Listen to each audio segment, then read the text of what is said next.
So this is beyond disturbing, and I can't play it on TikTok because I'm sure it'll get taken down. So I started the video after he said, "Graped a baby." We all know what it means, but this guy up in British Columbia, Canada, Adam Labuchan, who graped a 3-month-old and also a 3-year-old, was then placed. He decided he was going to be a woman. Okay, so British Columbia, the Democrats up there. There's some woman who is in charge of basically, I don't remember what it's called. It'll show it in the video, like Health and Human Services, basically like childhood development. This lady decided she stands with the transgender community.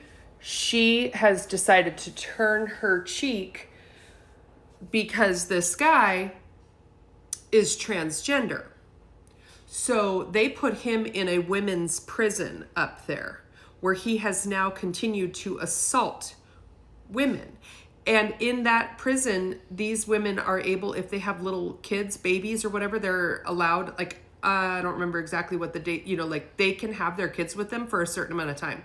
So they put a convicted rapist that did this to a 3-month-old. And I'm sorry, but this is happening. And if you can't handle this, then I don't know, I guess run away, because this is factual. That little one had to have reconstructive surgery. He did it to a 3-year-old as well. They put him, he decides he's going to be a woman. The government also paid for him to have implants, breast implants, and then they stuck him in a women's prison where these women are able to have their children with them.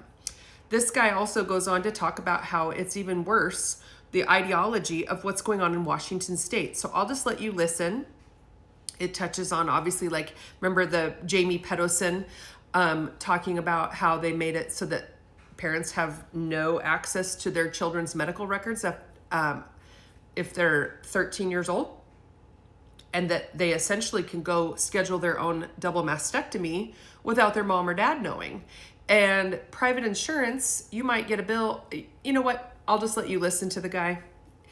Try not to vomit. I'll just say that. Baby went to prison with women. The BC government paid for him to get breast implants. And when I was telling that story, another politician shut me down. She said I was making them feel unsafe. And I was telling this story as calm as can be, like I always do. But that made them feel unsafe. 3 times I was told that, and they kicked me out. This is your elected official. Yes. Whose job it is to run the prison system and everything else in Canada.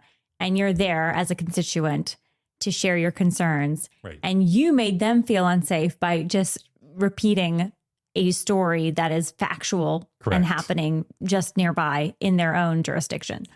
Correct. Telling them about a male baby rapist in a woman's prison who is assaulting women in the prison. That made them feel unsafe, so they kicked me out. I came back the next morning to try to meet with the Minister of Education again. They locked me out. And what had they done after hearing that story the day before? They hung the transgender flag underneath his political poster.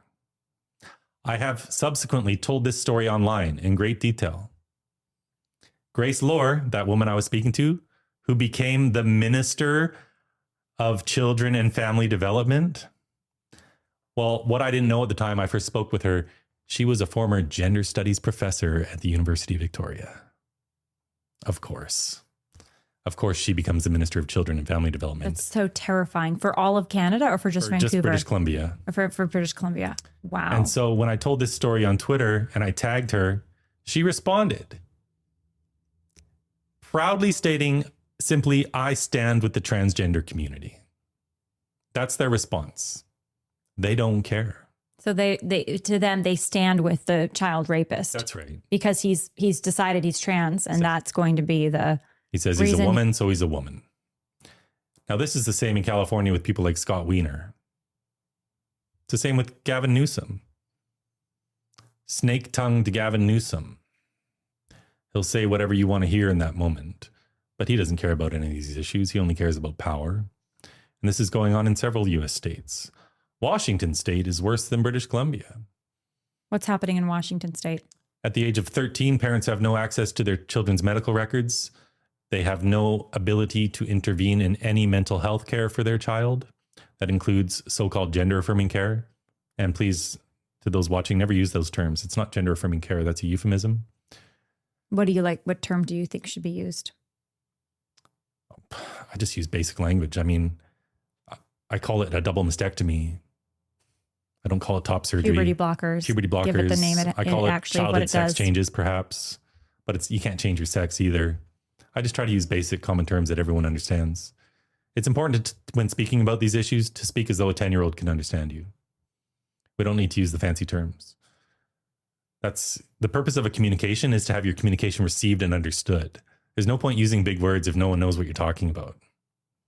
So I just try to use basic words so that everyone knows exactly what's going on. But Washington State passed a law. A 13-year-old girl can go get puberty blockers. She can even schedule a double mastectomy without her parents' knowledge or consent. The parent will get the bill for the copay if they have private insurance, but the drug and procedure is redacted. So they're literally paying for it, part of it, with their private insurance, but they don't even know what it is because they have no access to their child's medical records after 13. They have no say on anything mental health related, and gender affirming care falls under that terrible term. Child transition falls under that. So Colorado, similar stuff. They're trying to criminalize misgendering as well.